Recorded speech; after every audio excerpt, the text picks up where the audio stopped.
Hello friends, இன்றைக்கி சூப்பரான ஒரு கீரை தோசை ரெசிபி தான் பார்க்க போகிறோம். பாலக்கீரையில் எப்படி தோசை செய்யலாம் அப்படின்னு பார்க்க போகிறோம். பாலக்கீரையில் ஏகப்பட்ட ஹெல்த் பெனிஃபிட்ஸ் இருக்குது. இந்த சூப்பரான ரெசிபியை எப்படி ஈஸியாக செய்யலான்னு பார்க்கலாம் வாங்க. இது போன்ற அருமையான ரெசிபிகளை தெரிஞ்சுக்க அம்மா சமையலறை சேனலை சப்ஸ்கிரைப் பண்ணுங்கள். அப்படியே அந்த பெல் ஐக்கானையும் கிளிக் பண்ணுங்கள். தேவையான பொருட்கள் என்னென்னு பார்த்தீங்கன்னா, பாலக்கீரை ஒரு கைப்பிடி அளவுக்கு, தோசை மாவு, தேவையான அளவுக்கு உப்பு. ஒரு கைப்பிடி அளவுக்கு பாலக்கீரையை எடுத்து தண்ணியில் நல்லா வாஷ் பண்ணி எடுத்துக்கலாம். வாஷ் பண்ணதும் மிக்ஸி ஜாரில் போட்டு நல்லா மைய அரைச்சி எடுத்துக்கலாம். இது போல் அரைச்சி எடுத்துக்கோங்க.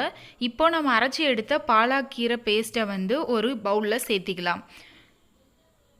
இப்போது இதில் தோசை மாவு 3 குழிக்கரண்டி அளவுக்கு நான் சேர்த்திக்க போகிறேன். சேர்த்தி நல்லா மிக்ஸ் பண்ணி விட்டுக்கலாம். மாவும் சேர்த்துருக்கிற கீரையும் நல்லா மிக்ஸ் ஆகிற அளவுக்கு நல்லா மிக்ஸ் பண்ணி விட்டுக்கோங்க.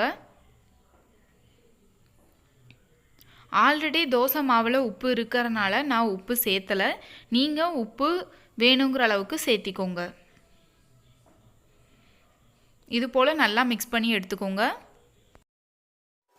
அடுப்பில் நான்ஸ்டிக் பேன் வச்சு நான் செஞ்சுருக்கேன். நீங்கள் நார்மல் தோசைக்கல் கூட வச்சுக்கலாம். இப்போது தோசைக்கல் சூடானதுமே ஒரு கரண்டி மாவு எடுத்து ஊற்றி நல்லா தோசை போல் ஸ்ப்ரெட் பண்ணி எடுத்துக்கலாம். இது போல் கீரை சேர்த்துறதுனால வலுவலுப்பாக இருக்குமோ, கெட்டியாக தான் மந்தமாக தான் தோசை ஊற்றணும் அப்படிங்கிறது கிடையாது. நல்லா முருகலாக ரோஸ்ட் மாதிரி கூட ஊற்றலாம், சூப்பராக வரும். இப்போது நாம் இதை க்ளோஸ் பண்ணி ஒரு நிமிஷம் வேக வைக்க போகிறோம்.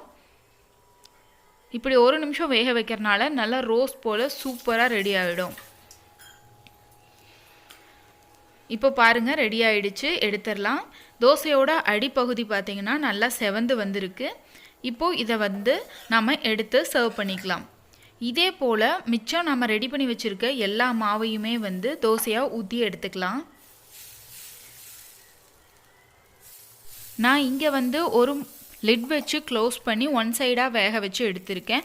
வேணும் அப்படிங்கிறவங்க திருப்பி போட்டு கூட வேக வச்சு எடுத்துக்கலாம். அவங்க லிட் போட வேண்டாம். பாருங்கள், சூப்பரான தோசை ரெடி ஆகிடுச்சு. இந்த ரெசிபியை நீங்களும் வீட்டில் செஞ்சு பாருங்கள். செஞ்சு சாப்பிட்டு பார்த்து எப்படி இருக்குன்னு சொல்லுங்கள். இந்த வீடியோவை லைக் பண்ணுங்கள். நம்ம சேனலை சப்ஸ்கிரைப் பண்ண மறந்துடாதீங்க.